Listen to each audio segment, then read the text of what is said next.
ओडिया साहित्य संसद ओडिशा पक्षरु 50तम राज्य स्तरीय जलवायु परिवर्तन साहित्य प्रतिबिंब 2014 अनुष्ठित होईछि। कार्यटी Saint Xavier public school गतिराउत Patna रे अनुष्ठित हो जाइछि। कार्यक्रम रे आभिमुख्य होछि कि जलवायु परिवर्तन उपरे गल्प और कविता पाठ करबा। यह होछि ओडिया साहित्य प्रतिबिंब।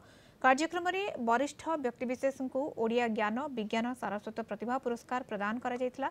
यह साहित्य प्रतिबिंब रे बहु स्कूल छात्र छात्री साहित्यिक गाल्पिक सांबादिक प्रमुख उपस्थित रही। जलवायु परिवर्तन उपरे कविता गल्प पाठ होगा सहित स्कूल छात्र छात्री मध्य जलवायु परिवर्तन नहीं चित्रांकन प्रतियोगिता होता। कार्यक्रम में अवसरप्राप्त जिला जज रतिकांत महापात्र को ओडिशा ज्ञान विज्ञान सारस्वत प्रतिभा पुरस्कार प्रदान करा जायतिबा बेले Kalinga TV Puri bureau chief Pradyumna Sathua और कटक जोनल हेड विभूति साहू को संबर्धित करा जायतिला।